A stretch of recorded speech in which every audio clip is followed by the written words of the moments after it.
Quando falamos de gaslighter, né, ou gaslighting, sempre imaginamos que esse fenômeno sempre acontece com o outro. E muitas vezes esse fenômeno, vamos dizer assim, pode acontecer conosco e nós não percebermos, porque isso ocorre pelo devido fato de você estar muito vinculado e admirado, vamos dizer assim, né, pela pessoa que comete tal, né, transgressão contra o seu caráter, né?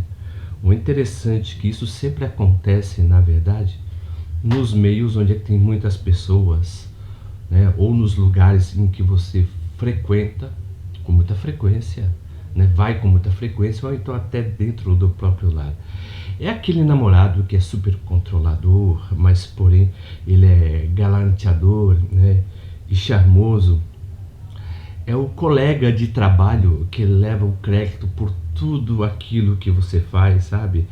É o político que nunca assume o erro e é o assediador que sempre culpa a vítima. Então ele sempre mostra que a culpa é praticamente dos outros, tá? E nunca a dele. O porquê? Porque ele é um chantageador emocional. E o que eles fazem, na verdade, né, para poder, vamos dizer assim, induzir a vítima ao erro, a descrer das suas próprias percepções acerca da realidade.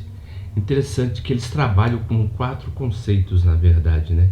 Dentre vários, que eu quero fazer de uma forma bem resumida para vocês. Primeiro, eles trabalham o conceito de negação e contradição, ou seja, o gaslighter, né, ele sempre nega ou contradiz o que a vítima sabe ser verdade.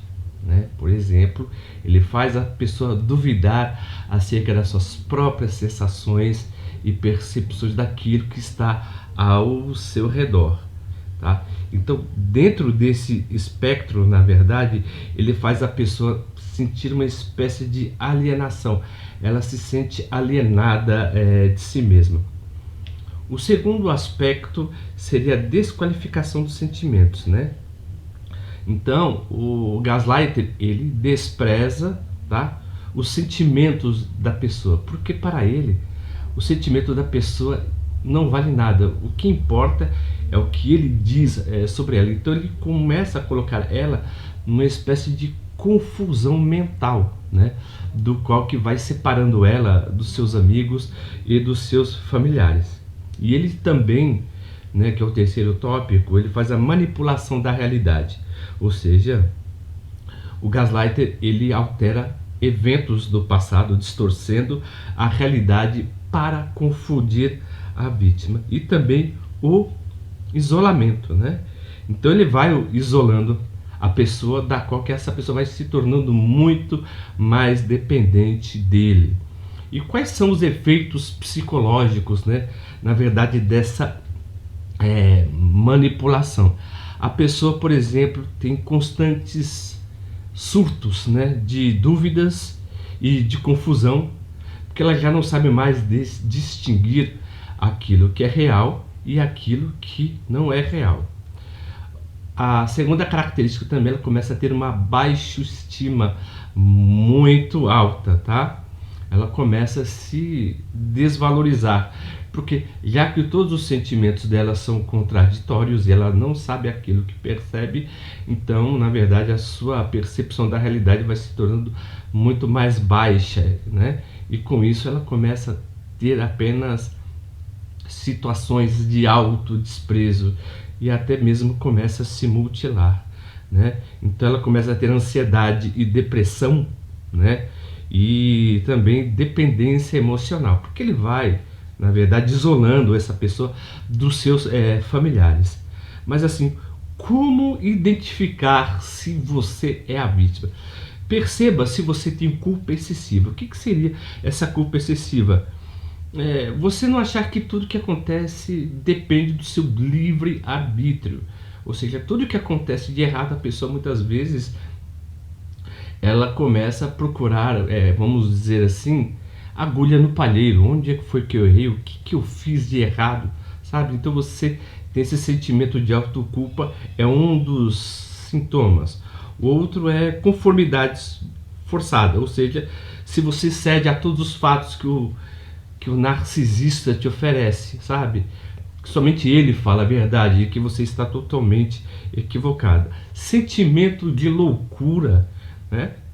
Esse sentimento de loucura é que você, na verdade, por exemplo, fica com dúvida acerca das suas próprias sensações e percepções acerca do real e acha que você vai ter um surto psicótico a qualquer hora, né?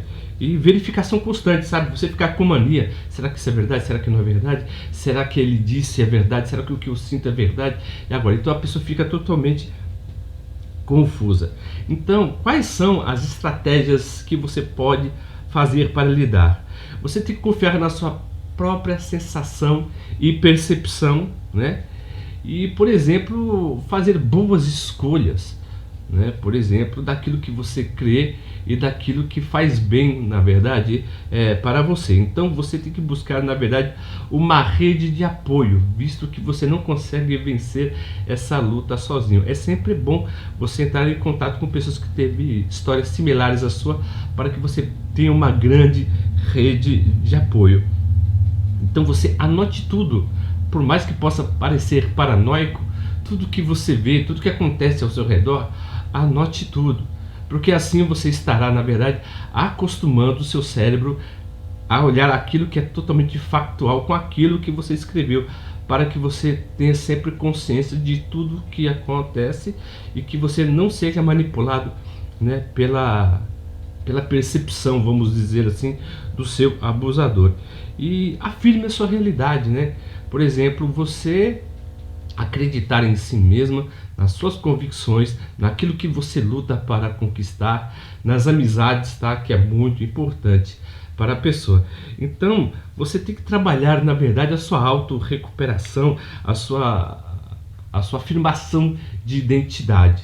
Tá? Então, esses são, na verdade, eu fiz de um resumo, né, eu estou fazendo, na verdade, uma espécie de introdução para falar de outros aspectos. Eu fiz de uma maneira bem resumida para dar um gatilho da qual que eu vou trabalhar os sintomas, tá, do gaslighter que ele faz para com a vítima e também as atitudes que o narcisista abusador faz para que você fique totalmente desconectado da realidade, tá? Então você sempre tem que trabalhar a sua cura e a sua recuperação. Na verdade, as pessoas, a cura sempre parte de dentro e não de fora. Se você olhar para dentro de si, você sempre terá a convicção que você pode sair desse ciclo abusador.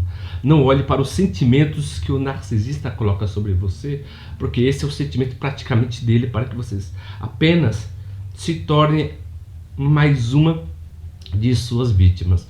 Se vocês gostaram, né, do conteúdo, por gentileza, dê um triplo C no nosso canal, clique, curta e comente o nosso trabalho. E eu peço também o carinho de todos por nos ter acompanhado e até o próximo vídeo.